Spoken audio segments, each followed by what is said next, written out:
বাংলাদেশে ঘটনার ঘনঘটা প্রতি মুহূর্তেই বাংলাদেশ থেকে উঠে আসছে কোনো না কোনো চাঞ্চল্যকর খবর। তবে এই প্রতিবেদনে আপনাদের যে খবর জানাবো তা হয়তো আপনারা কল্পনাও করতে পারবেন না। জানেন হঠাৎ কি হয়েছে? হঠাৎ করেই এক রহস্যজনক সফর বাংলাদেশের সেনাপ্রধান ওয়াকারুজ্জামানের।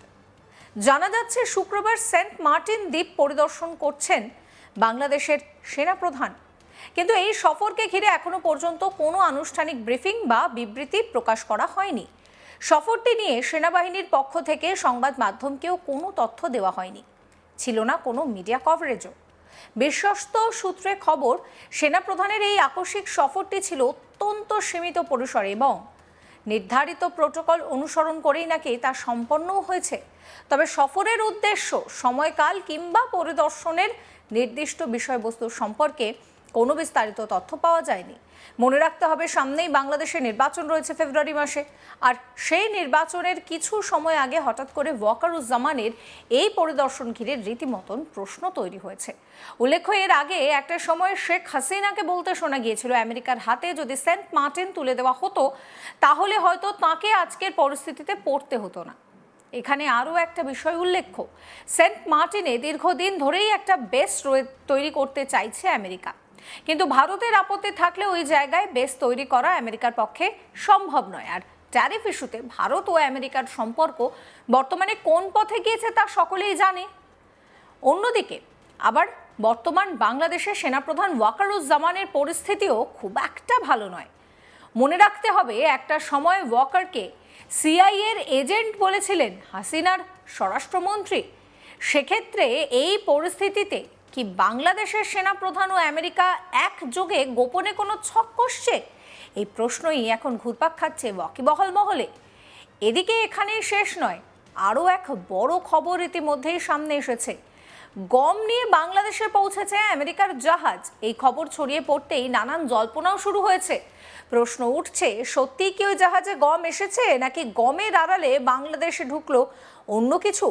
চট্টগ্রাম বন্দর সূত্রে খবর, আমেরিকা ও ইউনুস সরকারের মধ্যে স্বাক্ষরিত সমঝোতা স্মারকের ভিত্তিতে নগদ ক্রয় চুক্তি G2G2 এর আওতায় আমেরিকা থেকে 56,890 টন গম বহনকারী MV ইটভা জাহাজটি বন্দরে সেখানে নোঙরে পৌঁছেছে। 28শে ডিসেম্বর রবিবার খাদ্য মন্ত্রকের সিনিয়র তথ্য অফিসার এবং জনসংযোগ কর্মকর্তা ইমদাদ হোসেন স্বাক্ষরিত এক প্রেস বিজ্ঞপ্তিতে এই তথ্য জানিয়েছে। বিজ্ঞপ্তিতে জানানো হয়েছে, সরকার টু সরকার বা G2G ভিত্তিতে আমেরিকা থেকে গম আমদানির কার্যক্রম শুরু হয়েছে এবং তারই অংশ হিসেবে এই চালানটি দেশে এসেছে।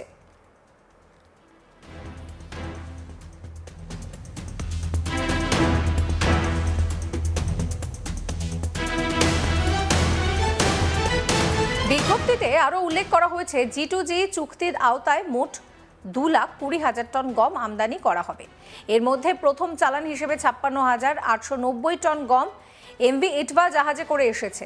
এই চালানের গমের মধ্যে 34,134 টন চট্টগ্রাম বন্দরে এবং অবশিষ্ট 22,756 টন মোংলা বন্দরে খালাস হবে। উল্লেখ্য, G2G1 চুক্তির আওতায় এরই মধ্যে 2,20,000 টন গম আমদানি সম্পন্ন হয়েছে। জাহাজে থাকা গমের নমুনা পরীক্ষার কাজ চলছে। নমুনা পরীক্ষা শেষে দ্রুত গম খালাসের প্রয়োজনীয় ব্যবস্থাও গ্রহণ করা হবে। বন্দর সংশ্লিষ্ট একাধিক সূত্র বলছে, আমেরিকার জাহাজের মাল দ্রুত খালাসের ব্যাপারে ইতিমধ্যেই ঊর্ধ্বতন কর্মকর্তাদের বিশেষ নির্দেশ দেওয়া হয়েছে।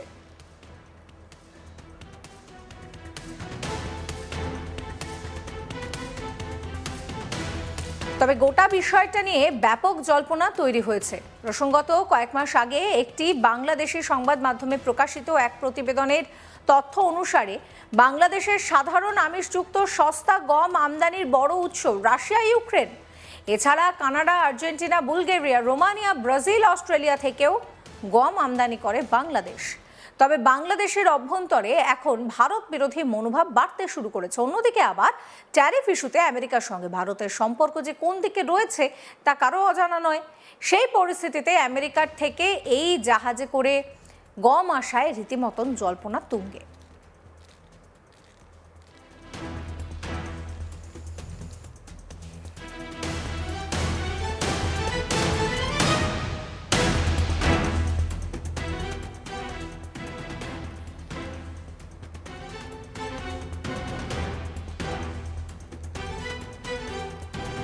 আর এরই মধ্যে এবার যেটা দেখা গেল যে ওয়াকারুজ্জামান তিনি একটি রহস্যময় সফর করলেন।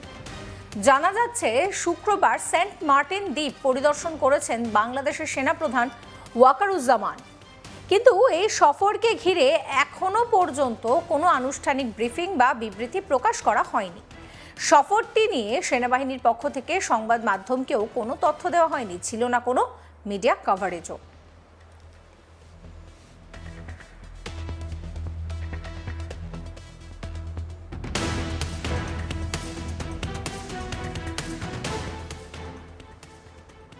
বিশ্বস্ত সূত্রে জানা গিয়েছে সেনাপ্রধানের এই আকস্মিক সফরটি ছিল অত্যন্ত সীমিত পরিসরে এবং নির্ধারিত প্রোটোকল অনুসরণ করেই নাকি তা সম্পন্ন হয়েছে। তবে সফরের উদ্দেশ্য, সময়কাল কিংবা পরিদর্শনের নির্দিষ্ট বিষয়বস্তু সম্পর্কে কোনো বিস্তারিত তথ্য পাওয়া যায়নি। মনে রাখতে হবে, সামনেই বাংলাদেশের নির্বাচন। ফেব্রুয়ারি মাসের 12 তারিখ আপাতত দিনক্ষণ ঠিক হয়েছে। আর সেই নির্বাচনের কিছু সময় আগে হঠাৎ করে ওয়াকারুজ্জামানের এই পরিদর্শন ঘিরে রীতিমতন প্রশ্ন উঠতে শুরু করেছে। উল্লেখ্য, এর আগে একটা সময়ে শেখ হাসিনাকে বলতে শোনা গিয়েছে যে আমেরিকার হাতে যদি সেন্ট মার্টিনকে তুলে দেওয়া হতো তাহলে হয়তো তাঁকে আজকের পরিস্থিতিতে পড়তে হতো না। এখানে আরও একটা বিষয় উল্লেখ্য, সেন্ট মার্টিনে দীর্ঘদিন ধরেই একটা বেস তৈরি করতে চাইছে আমেরিকা, কিন্তু ভারতের আপত্তি থাকায় ওই জায়গায় বেস তৈরি করা আমেরিকার পক্ষে কার্যত অসম্ভব। কিন্তু এই মুহূর্তে দাঁড়িয়ে বাংলাদেশের যা পরিস্থিতি, তাতে করে আমেরিকা আবারও সেই বেস তৈরি করতে পারে, সেই নিয়ে কিন্তু একটা আশঙ্কা থেকেই যাচ্ছে।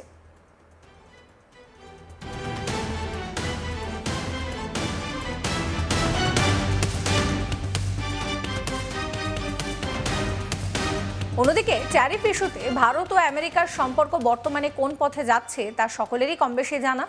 অন্যদিকে আবার বর্তমান বাংলাদেশের সেনাপ্রধান ওয়াকারুজ্জামানের পরিস্থিতিও খুব একটা ভালো নয়।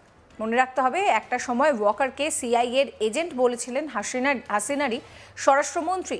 সেই ক্ষেত্রে এই পরিস্থিতিতে কি সেনাপ্রধানের সঙ্গে আমেরিকার কোনো গোপন যোগ রয়েছে? গোপনে কি তাহলে কোনো রকম কোনো ষড়যন্ত্রের ছক কষা হচ্ছে? সেই প্রশ্নই এই মুহূর্তে ঘুরপাক খাচ্ছে ওয়াকিবহাল মহলে।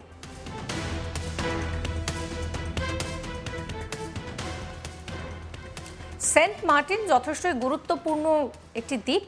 আমেরিকা বহুদিন ধরে এখানে একটি বেস তৈরি করতে চায়, কিন্তু সেখানে রীতিমতন বাদ সাধে ভারতের সেখানে আপত্তি রয়েছে। শেখ হাসিনাও বলেছেন যে যদি আমেরিকাকে এই সেন্ট মার্টিন দিয়ে দেওয়া হতো তাহলে তাকে এই পরিস্থিতিতে পড়তে হতো না। আর এর মধ্যেই ওয়াকারের এই সফর। আপনাদের মতামত জানাবেন। সমস্ত খবরের আপডেটের জন্য চ্যানেলটিকে সাবস্ক্রাইব করতে ভুলবেন না।